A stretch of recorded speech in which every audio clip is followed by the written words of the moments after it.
Então, amados irmãos, gostaria que todos tomassem suas Bíblias, né? Junto conosco, no livro de Tiago. No livro de Tiago, capítulo 4. Nós estaremos desativando aqui os comentários. Tiago, capítulo 4. Estamos falando sobre mundanismo, né? Tiago, capítulo 4. Estaremos orando, tá bom? Mas antes de orarmos, deixa eu só fazer essa leitura mais uma vez. Tiago, capítulo 4, versos do 1 ao versículo 10. Diz o seguinte: de onde procedem guerras e contendas que há entre vós? De onde senão dos prazeres que militam na vossa carne? Cobiçais e nada tendes, matais e invejais e nada podeis obter. Viveis a lutar e a fazer guerras, nada tendes, porque não pedis. Pedis e não recebeis, porque pedis mal, para esbanjardes em vossos prazeres. Infiéis, não compreendeis que a amizade do mundo é inimiga de Deus? Aquele, pois, que quiser ser amigo do mundo, constitui-se inimigo de Deus. Ou supondo que em vão afirma a Escritura, é com ciúme que por nós anseia o Espírito que ele fez habitar em nós. Antes ele dá a maior graça pelo que diz: Deus resiste aos soberbos, mas dá graças aos humildes. Sujeitai-vos, portanto, a Deus, mas resisti ao diabo, e ele fugirá de vós. Chegai-vos a Deus, e ele se chegará a vós outros. Purificai as mãos, pecadores. E vós que sois de ânimo dobre, limpai o coração. Afligi-vos, lamentai e chorai. Converta-se o vosso riso em pranto e a vossa alegria em tristeza. Humilhai-vos na presença do Senhor e ele vos exaltará. Que Deus possa aplicar sua porção lida em nosso coração nesta noite. Nós estaremos, nesse momento, tendo uma palavra de oração. Amado Deus, fala aos nossos corações por meio da tua palavra, ajudando-nos a identificar, Senhor Deus, aquilo que não seja a tua vontade em nossa vida e reagirmos de forma favorável, Senhor Deus, às Escrituras no reconhecimento do pecado e no abandono do mesmo, para vivermos uma vida que agrada ao Senhor. Em nome de Jesus nós oramos. Amém. Amém. Então, amados irmãos, Tiago ele está trazendo aqui uma advertência ao mundanismo. Lembra que Tiago, falei, ele é mais pregador do que escritor. Ele é um excelente expositor da palavra de Deus. Tiago foi o meu irmão de Jesus e ele foi também pastor da igreja lá em Jerusalém. Tiago era conhecido como um homem de oração, conhecido como joelhos de camelo, né? Um homem que passava muito tempo em oração. E ele escreveu essa carta a várias pessoas, a várias igrejas, tendo como propósito, né, corrigir realmente algumas deficiências que aqueles irmãos estavam tendo, tá bom? E um dos temas da carta é maturidade cristã. Muitos não estavam sabendo lidar com algumas situações da vida devido à sua imaturidade. Mas também, como nós vemos no capítulo 4, devido também ao mundanismo. Tá bom? Então Tiago ele vem falando aqui do mundanismo. Ele mostra a origem do mundanismo nos versículos 1 e 3 que nós estudamos, tá bom? E havia irmãos que estavam tendo dificuldade de uns com os outros, tá bom? Havia conflitos no meio dessas igrejas e Tiago diz que esses conflitos era algo que vinha da própria natureza dele, de uma natureza caída, e eles, quando estavam agindo dessa forma, eles estavam agindo da mesma forma como as pessoas mundanas agem. Eram homens querendo a primazia, o poder no meio da igreja, e homens que tinham inveja uns dos outros e até nos seus próprios corações acabavam matando uns aos outros. E Tiago diz que o resultado dessas contendas que há entre eles, que essas guerras, era devido a essa atitude mundana que havia no seu coração. Eles almejavam algo, pediam algo a Deus, mas Deus não respondia devido à motivação errada no coração que eles tinham, né? E Tiago depois, no versículo 4, Tiago ele mostra aqui que aquele que se torna amigo do mundo se torna inimigo de Deus, né? Aquele que se aproxima do mundo se separa do Senhor. E ele também fala que Deus ele tem ciúme por nós, como um noivo que cuida da sua esposa, que anela por sua esposa e que zela pela sua esposa. Assim também Deus ele faz isso por nós, e quando nós nos aproximamos do mundo, despertamos esse ciúme realmente ao nosso Deus. Tiago ele vai falar agora sobre a cura do mundanismo, o remédio para ser curado dessas atitudes mundanas que esses irmãos estavam tendo. E essa vitória, essa cura é por meio da graça do Senhor sobre a nossa vida, mas ele diz também que se nós queremos vencer o mundanismo, a graça de Deus nos dá a capacidade de obedecer alguns mandamentos que aqui ele vai se alistar, tá bom? Então nós temos aqui vários mandamentos. O primeiro mandamento você vê aí no versículo 7, quando ele diz, ó, sujeitai-vos, portanto, a Deus. Esse é o primeiro mandamento. Se você quer vencer o mundanismo, se sujeite a Deus, se submeta ao seu controle. Foi isso que Tiago está dizendo, se submeta ao seu controle. Esteja disposto a obedecer a Ele, e de forma voluntária, a esse comandante.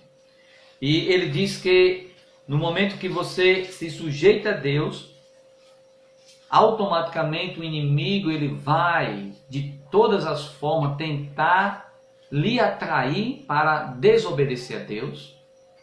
Por isso ele diz que no segundo mandamento aí ele diz resistir ao diabo. Todas as vezes que nós colocamos um compromisso para servir a Deus, quando nós colocamos um alvo, você pode ver que o império das trevas se levanta contra nós para nos conduzir à desobediência a Deus. E diante disso, Tiago diz, resista ao diabo. Se submeta a Deus, é a forma de se submeter a Deus, é a forma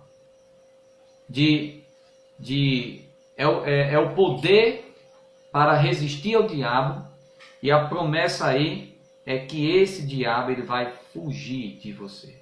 Resistir é se colocar contra ele, é não ceder a ele, é não permitir que ele age em nossa vida conforme a vontade dele, mas sim agimos em obediência ao nosso Deus, se sujeitando a ele para não pecar contra ele. O terceiro imperativo aqui para vencermos o mundanismo em nosso coração está aí no versículo 8. Chegai-vos a Deus, e Ele se chegará a vós outros. Chegai-vos a Deus. O pecado havia afastado aqueles crentes do Senhor. O pecado havia colocado realmente aqueles crentes num lugar de separação, de perda de comunhão com Deus. Não é perda de salvação, entenda bem. Perda de comunhão com o Senhor. E agora Tiago está dizendo, vocês precisam voltar para o Senhor. Vocês precisam buscar o Senhor. E a promessa é que se vocês o buscam, Ele vai se deixar ser achado por vocês. Então, achegai-vos a Deus, e Ele chegará a vós outros. E no Velho Testamento há vários textos que nos chamam a atenção que o povo de Deus precisa buscar a Ele. Buscar a Ele, tá bom? Alguém me mandou uma foto, uma imagem nessa semana. Tava tendo aquele acontecimento dos gafanhotos, né? Ainda está tendo aquela peste de gafanhotos, que é algo normal na África, mas não é normal na América Latina, né? E aí as pessoas estão espantadas. E alguém colocou para mim um versículo que eu achei muito interessante, mas não que eu quero relacionar essa praga de gafanhotos com os últimos dias, no sentido de grande tribulação, não. Mas é interessante em 2 Crônicas, eu gostaria aqui que 2 Crônicas, capítulo 14, alguém colocou isso daqui e eu quero fazer uma aplicação disso daqui na questão de buscar a Deus, né? Um texto que me veio à mente, eu gostaria de trazer um desafio. Eu sei que esse texto foi inserido numa aliança mosaica que era constituído de bênção e maldição, bênção para quem obedecia e maldição para quem desobedecia. E bênção para quem permanecia nos seus erros, maldição para quem permanecia nos seus erros e bênção para aqueles que abandonavam. Mas a gente pode tirar algumas aplicações para a nossa vida. Eu gostaria de compartilhar aqui. Veja aqui no versículo 13. A gente vê aqui que após Salomão ter construído o templo do Senhor, o Senhor chega para Salomão e fala essas palavras. Veja aí, 2 Crônicas, capítulo 7, versículo 12. 2 Crônicas 7, 12. De noite apareceu o Senhor a Salomão e lhe disse: ouvi a tua oração. Veja, ouvi a tua oração. Escolhi para mim este lugar, para a casa do sacrifício, que era o templo que Salomão tinha feito. Se eu cerrar os céus de modo que não haja chuva. E quando é que Deus fazia isso? Quando o povo pecava. O povo pecava, como na época de Acabe, Deus fechava a porta do céu e não vinha chuva para as pessoas. E Deus está dizendo, se eu cerrar. Se é uma condição, porque isso dependia do pecado do povo. Se o povo pecasse, Deus não mandaria chuva. Então, isso fazia parte de uma aliança mosaica entre Deus e o homem. Uma aliança mosaica era uma aliança condicional, que se colocava condições para realmente ambas as partes, né? Então, veja o que Deus está dizendo. Se eu cerrar os céus de modo que não haja chuva, ou se ordenar aos gafanhotos que consumam a terra, veja logo aqui que havia naquela época, em vários momentos houve praga de gafanhotos, viu? Como modo de castigo de Deus para punir a nação de Israel. A nação de Israel.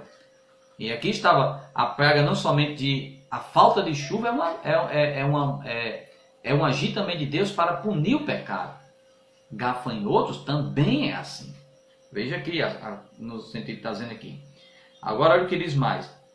Ou se eu enviar a peste entre o meu povo, peste, doenças, é Deus que controla todas as coisas, é Ele que permite.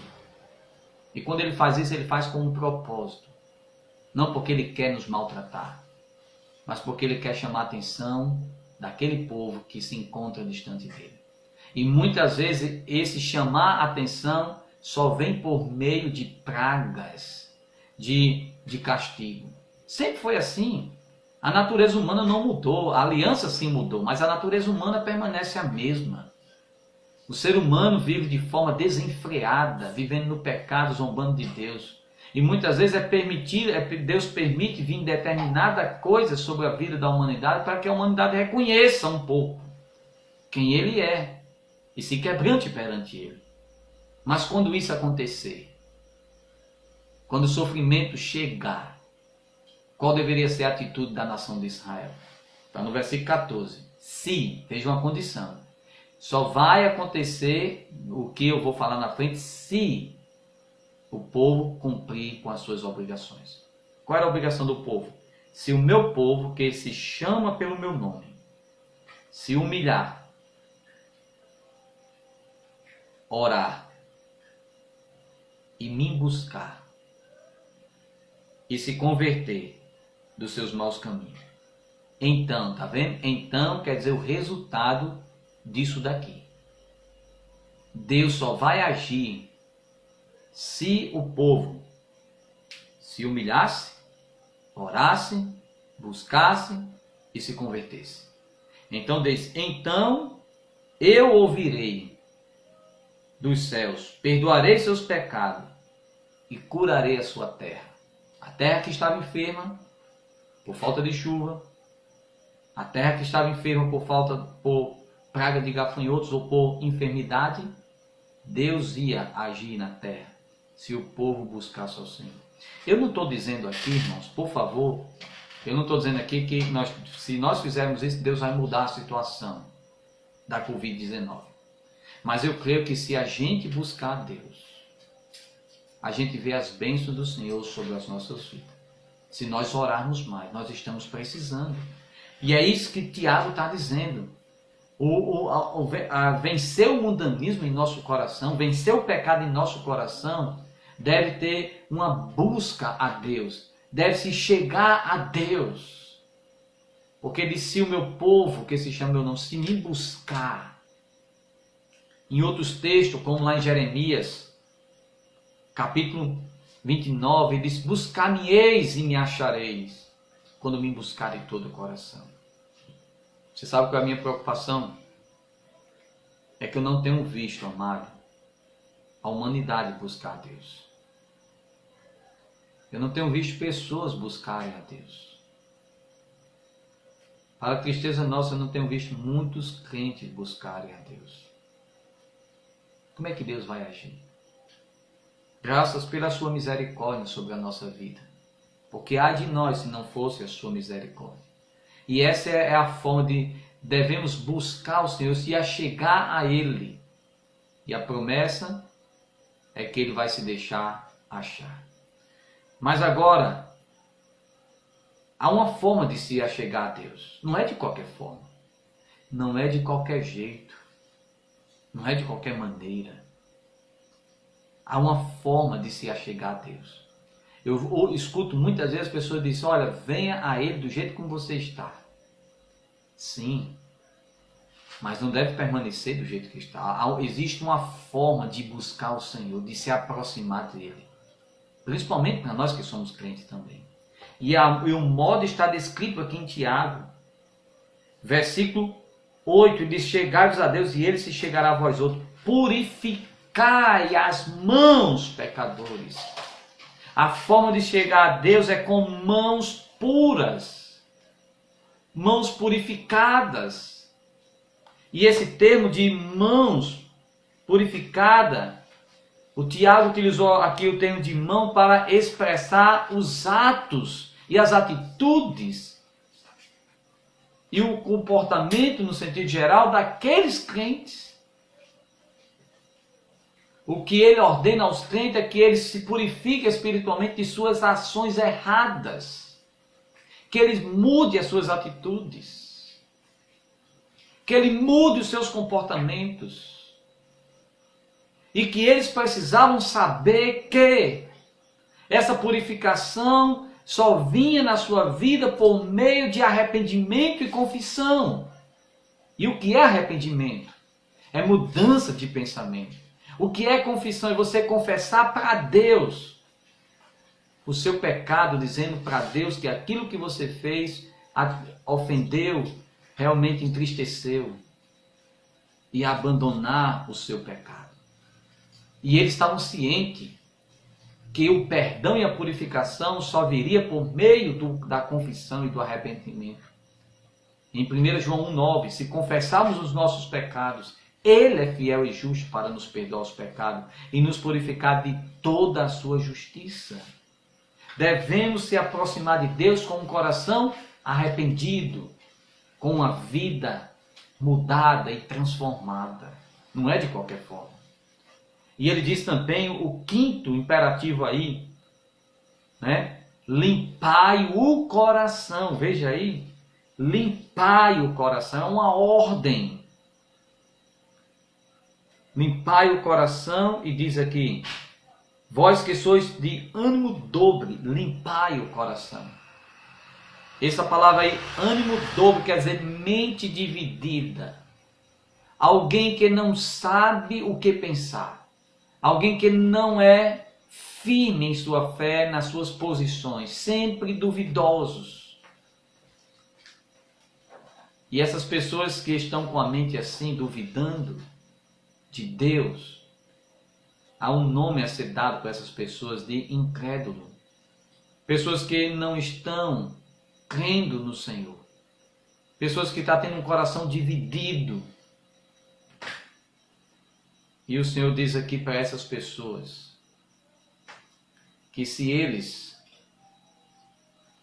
purificar as mãos e limpar o coração, o Senhor vai agir em sua vida, tirando a sua dúvida e colocando a fé e a obediência ao Senhor.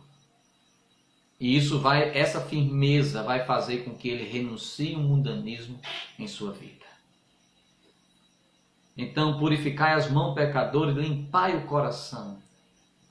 A terceira forma e o quarto imperativo, mandamento para vencer o mundanismo, e o terceiro para nos achegar a Deus é, veja aí no versículo 9, afligi-vos. Afligi-vos. No Antigo Testamento, meus amados irmãos, lemos que os israelitas tinham que afligir a alma em ocasiões especiais. Eu não vou ler, mas lá em Levítico fala do dia da expiação. Uma vez por ano, no dia da expiação, todo israelita levava um animalzinho para ser oferecido em favor do seu pecado que havia cometido. E como é que essas pessoas deveriam se aproximar de Deus? Com o cordeiro, com um coração afligido. Um coração afligido. Para quê? Para que assim ele não se comportasse de qualquer forma, mas sim levando o pecado a sério. A ideia em afligir a alma era de entristecer-se pelo pecado cometido diante de Deus, para que a oferta do pecado se tornasse não um mero memorial, algo banal, mas algo que ele sentisse profunda tristeza pelo pecado que ele cometeu. E é isso que Tiago está dizendo, é que vocês têm que se aproximar de Deus com uma tristeza no coração de vocês pelo que vocês estão fazendo. Pelo que vocês estão fazendo. Era essa forma dele se aproximar de Deus. Era isso que Tiago queria, que ele sentisse tristeza pelos vossos pecados. Que ele estivesse grandemente afligido pelo que ele tinha feito. Estamos vivendo dias tão difíceis, amados, que vemos crentes cometendo pecados horríveis. E quando vamos confrontar seus pecados, nós não vemos tristeza nenhuma. Há pessoas até que quando estão em disciplina, vai lá na frente pedir perdão, pede perdão rindo. Não é a forma de se aproximar de Deus. Temos visto isso nos últimos dias. Nós não temos visto pessoas tristes por causa dos seus pecados. Pessoas que nos procuram, pastor, estou triste porque eu fiz isso, fiz aquilo. As pessoas estão vivendo de forma tão confortável com os seus pecados que não se afligem mais, que não se entristecem mais. E Tiago está dizendo, essa não é a forma de se aproximar de Deus. Não é o jeito de se aproximar de Deus. Assim vocês não vão vencer o mundanismo em sua vida. Nem vocês vão mudar de atitude, nem de comportamento. Essa é a forma de tratarmos o pecado em nossa vida. No momento que a gente pecar, a gente se sentir tristeza por aquele pecado, não se alegrar, não se conformar, mas lutar. Não é fácil a vida cristã. Não estou aqui julgando ninguém. As lutas são grandes, meus amados. Todos nós temos lutas. Todos nós temos realmente tentações. E devemos pedir a Deus para não ceder na tentação, mas se porventura alguém cair na tentação, a atitude que devemos tomar é essa, de tristeza. É de tristeza. E juntamente com a tristeza aí vem o lamento. Por isso que ele diz aí no versículo, veja aí no versículo ainda 9, afligi-vos, lamentai. Lamentar por aquilo que se fez. Há uma ideia também de tristeza aqui, se entristecer pela atitude que cometeu.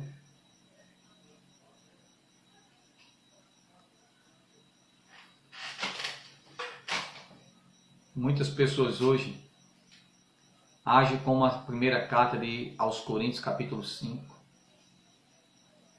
Quando um jovem estava tendo um relacionamento com a sua madrasta dentro da própria igreja. E ele vivendo de forma confortável. Os irmãos também não lamentavam. E Paulo, quando escreveu a carta aos 1 Coríntios, a primeira coisa que ele disse no capítulo 5 foi: vocês não chegaram a lamentar o que está acontecendo entre vocês. Vocês não chegaram nem a disciplinar a pessoa que cometeu tamanho ato. A igreja estava tão conformada com o mundo que a igreja já não sentia lamento nem tristeza. Isso é um perigo, meus amados. Isso é o perigo. E estão vivendo dias semelhantes, aonde os crentes pecam, aonde os crentes cometem pecados, sim, aonde vivem determinado tipo de pecado, e quando são corrigidos, quando são confrontados, não chegam a lamentar, nem se entristecem. Juntamente com isso daí, amados, está aí o chorai, é tudo junto. Veja que ele diz, olha, afligi-vos, lamentai, chorai, chorai. A aflição e o lamento deveria ser acompanhado de choro. Tiago está desejando aqui uma mudança profunda no coração daquelas pessoas. Por isso que é de se espantar sinceramente quando alguém peca, e muitas vezes esse pecado levou esse irmão até a uma disciplina, e quando chegam lá na frente, muitas vezes não há choro, não há tristeza, não há lamento. Muitas vezes está ali somente por estar. Tem que haver tudo isso, não é somente o choro em si, mas uma mudança no interior. E o que ele deve fazer também está aí, olha, ele diz aí também, ó, converta-se o vosso riso em pranto, a vossa alegria em tristeza. É uma prova evidente de cegueira espiritual, quando a igreja está rindo e se alegrando, quando deveria estar triste, lamentando e chorando pelos seus pecados. Deus tem tratado com a igreja, amados, nesses últimos dias. Deus tem tratado com a igreja. Mas não sabemos se todos os irmãos estão permitindo haver mudança em suas vidas. Todos nós precisamos. Todos os dias eu fico pensando, a Deus, Senhor, eu preciso mudar. Estamos vivendo nessa pandemia aí, o que tem mudado em minha vida? O que tem mudado em minha vida? E eu fico preocupado em passar esse tempo e nada mudar em mim. Tem que mudar, eu tenho que orar mais, tenho que ler a Bíblia mais, tenho que demonstrar mais amor a Deus, aos perdidos mais. Não devemos continuar da mesma forma como a gente vinha. Tem que haver mudança em nossa vida. Devemos nos aproximar de Deus, mas não de qualquer forma. Tiago nos dá as condições necessárias aqui para nos aproximar de Deus. Com tristeza em nosso coração, com arrependimento, com confissão. Não se alegrando, não se regozijando. Olha, tem momentos, amados, a gente vê algumas postagens no Face, alguns vídeos que pessoas publicam, compartilham, fazem, que a gente fica triste. Eu fico pensando como um crente ele pode fazer isso. Como alguém que pode se dizer crente não sente nenhuma tristeza por aquilo que está fazendo. E muitas vezes acham bonito. Muitas vezes acham bonito, até curte. Há pessoas que muitas vezes, irmãos, que saem das nossas igrejas por causa de pecado, e muitas vezes aquele irmão tira uma foto mostrando que está tudo bem, muitos irmãos compartilham. Amém. Que era para a gente estar triste, lamentando, chorando. Isso só demonstra a insensibilidade da igreja, a insensibilidade dos irmãos para com o pecado. Para com o pecado.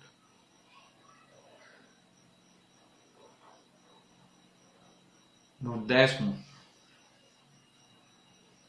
olha o que ele diz aí.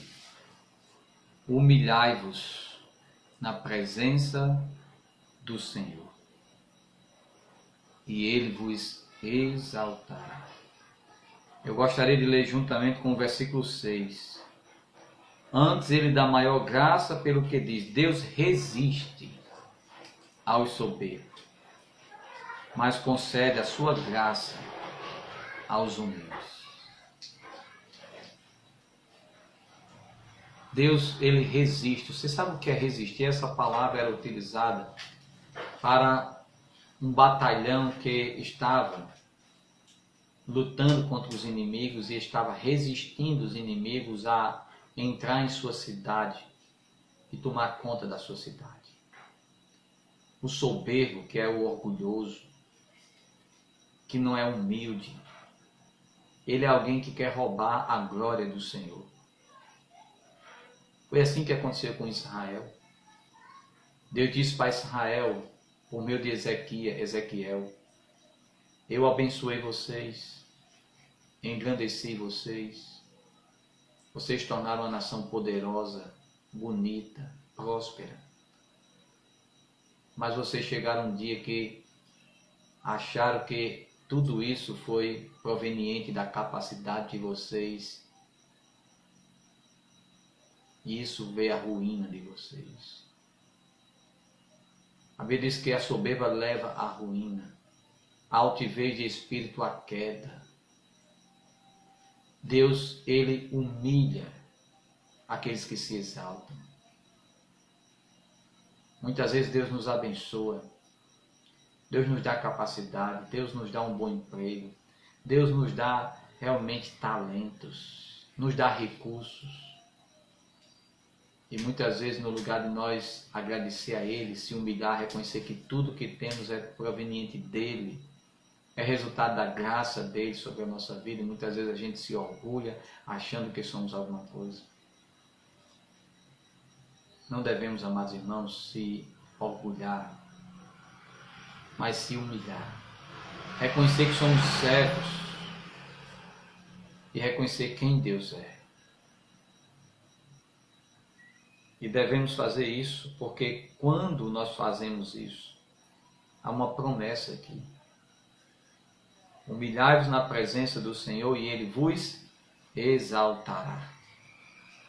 Humilhar significa fazer com que alguma coisa seja abaixada, diminuída, colocada ao nível do chão. É o que João Batista diz para Jesus, importa que Ele cresça e que eu diminua. Aquele que vai vir após mim, não sou digno de amarrar nem as sandálias dos seus pés. O conceito envolve a ideia de reconhecimento da própria miséria, das fraquezas e das limitações e uma declaração de mais absoluta dependência de Deus. O vírus tão pequeno que nem aos olhos humanos temos a condição de enxergá-lo. Mas humilhou o mundo, humilhou os orgulhosos, humilhou a ciência e tantos outros poderes que se achava o dono de tudo. Devemos nos humilhar, reconhecer que somos fracos, frágeis, pecadores miseráveis, que necessitamos do Senhor e que tudo aquilo que temos é proveniente da graça dele sobre a nossa vida. Se nós nos humilhamos na presença do Senhor, perante Ele, diante do Senhor, Ele vai nos exaltar. Ele vai nos exaltar. A promessa que segue é: Ele vos exaltará. Isto é, Ele haverá de nos tomar pela mão e nos erguer, nos restaurar ao seu favor, da qual vimos caído pelo pecado, pela soberba, pelo mundanismo, e nos fará aumentar em honra. É isso que ele vai fazer. Por isso que o provérbio diz, aquele que encobre as suas transgressões jamais prosperará.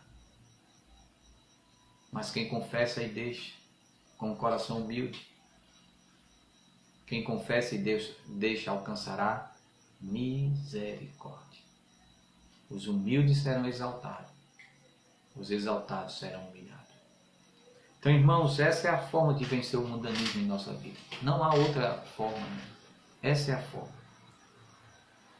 Sujeitar a Deus, resistir ao diabo, se chegar a Deus com as mãos purificadas, se chegar a Deus com o coração limpo, se chegar a Deus com tristeza e lamento e choro, convertendo a nossa alegria em dor, em tristeza, porque quando há pecado não há espaço para se alegrar, a não ser para chorar.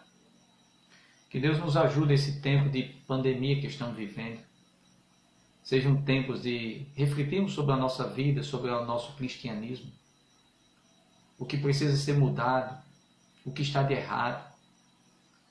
Pedir a Deus que Deus fale aos nossos corações por meio da sua palavra, nos convencendo por meio do seu Espírito Santo, para que possamos suplicar seu perdão e sua misericórdia e viver uma vida que agrade e que honre ao nosso bom Deus. Mas estamos vivendo dias difíceis e devemos orar uns pelos outros. Devemos orar por nós também, para que Deus nos mantenha firme na rocha que é Cristo Jesus. E que sejamos uma bênção nas mãos do Senhor. Que o mundo olhe para nós e veja a diferença. Que sejamos sal, que sejamos luz. Que sejamos o bom perfume de Cristo Jesus. Para que as pessoas vejam Ele através da nossa vida e glorifiquem a Ele. Tenha prazer de ser um crente. Honre ao Senhor, porque Ele merece toda a nossa honra e toda a nossa glória. Vamos tratar o pecado como deve ser tratado. Vamos ter um coração sensível, para que quando pecarmos contra Deus, reconhecermos e abandonar o pecado logo. Não permitir que ele crie raiz e nos escravize. Que Deus tenha misericórdia da nossa vida. Amado Deus, obrigado por essa palavra. Nos ajuda a colocar em prática em nossa vida. Quando pecarmos contra Ti, Senhor Deus, urgentemente confessarmos, quebrantarmos o nosso coração diante do Senhor, provocando tristeza entre nosso coração. Ajuda, Deus, a olhar para o pecado como algo horrível, maligno, mau, perverso, que nos afasta do Senhor. Nos ajuda a estar em sujeição ao Senhor com humildade, buscando a Tua presença. O Senhor há de deixar ser achado. O Senhor há de nos restabelecer e nos restaurar. Para a glória e a honra do Senhor. Em nome de Jesus oramos. Amém.